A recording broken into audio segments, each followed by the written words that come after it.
Hello, আসসালামু আলাইকুম ওয়া রাহমাতুল্লাহি ওয়া বারাকাতু। মোহাম্মদ ইউনুস বলতেছিলাম, প্রধান উপদেষ্টা বাংলাদেশ থেকে। কে বলতেছেন? হ্যাঁ হ্যাঁ, নমস্কার নমস্কার। আমি মোদি বলতেছিলাম, নরেন্দ্র মোদি। আমি ইন্ডিয়া থেকে বলতেছিলাম। ওই যে চিন্ময় দাসকে ছেড়ে দাও, চিন্ময় দাসকে তাড়াতাড়ি ছেড়ে দাও। জেলের মধ্যে যেন ওকে আর আমি না দেখি।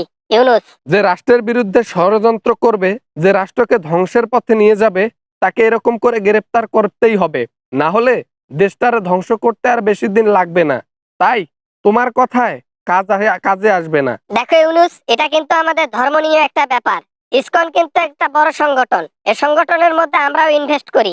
আমাদের জাতির মধ্যে থেকে বড় সংগঠন হচ্ছে ইসকন। তুমি তাদেরকে কিন্তু অপমান করতেছো, ছেড়ে দাও বলছি।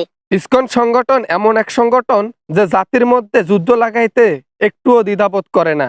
যে রাষ্ট্রের বিরুদ্ধে ষড়যন্ত্র করতে পারে, তাকে কখনো ছাড় দেওয়া উচিত হবে না। তাহলে কিন্তু বাংলাদেশের মধ্যে সবকিছু নিষিদ্ধ করে দেব।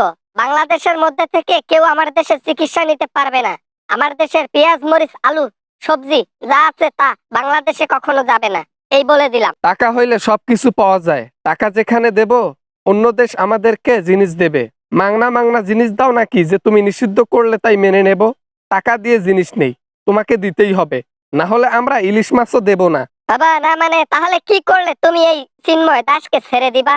কি করলে আমার এই চিন্ময় দাসকে তুমি সম্মানের সাথে ছেড়ে দিবা? দেশের মধ্যে যেরকম গোলযোগ চলতেছে চিন্ময় দাসকে নিয়ে, তাতে তোমার ছাড়াই উচিত ওকে। এক্সাম্পলের জন্য বলতেছি, তোমার দেশের মধ্যে যদি একজন মুসলমান, সে যদি রাষ্ট্রের বিরুদ্ধে ষড়যন্ত্র করে এবং মানুষের মধ্যে দ্বিধাবোধ লাগায় দেয়, মানুষের মধ্যে যুদ্ধ লাগাই দেয় এবং স্বৈরাচারকে দেশে আনার ট্রাই করে, তুমি কি করবা? আমি তো তাকে জেলের মধ্যে ঢুকাই দিয়ে তারপর পিছনে প্রতিদিন 300 করে ডিম দিব, তাও আবার রাজহাঁসের ডিম।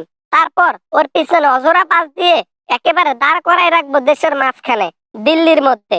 আমরাও ঠিক সেইটাই করতেছি, তুমি এখনই যেটা বললা। ঠিক আছে, রাষ্ট্রের বিরুদ্ধে ষড়যন্ত্র যে করবে, তাকে এইভাবে গ্রেপ্তার করে তার পিছনে অজরা বাঁশ ঢুকে দিয়ে স্মৃতিসৌধের মধ্যে দাঁড় করে দেওয়া হবে। যদিও এখনো দেই নাই, দিব। আবার না মানে কি কি কি কি বলে রে এগুলা রে? ওরে বাবা বাবা, না মানে ওই হ্যালো। আর রইলো তোমার চিকিৎসার কথা, ইন্ডিয়াতে বাংলাদেশের লোক যাবে না। এরকম অনেক লোক সুযোগের অপেক্ষায় আছে বাংলাদেশের মধ্যে বড় বড় ডিগ্রি নিয়ে, তারা সুযোগ পাচ্ছে না।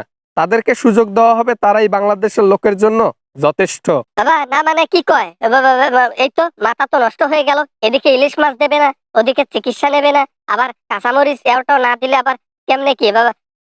কি করেন করো তো, আমার ওগুলা মাথা ব্যথা নাই। আচ্ছা, ফোন রেখে দিলাম আমি। এই তো বেটা লাইনে আইসস।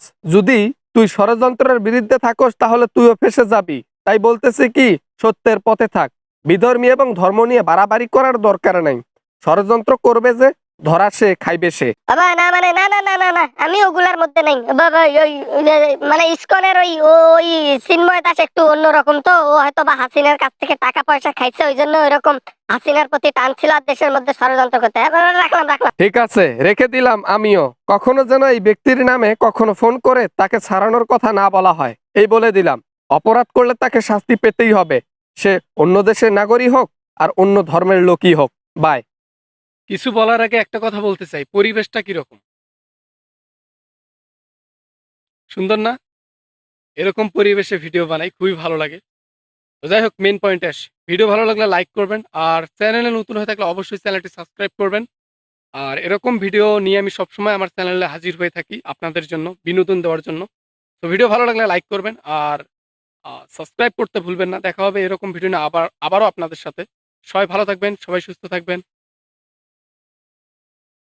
পরিবেশটার জন্য কিন্তু একটা লাইক দেওয়া দরকার। খোদা হাফেজ।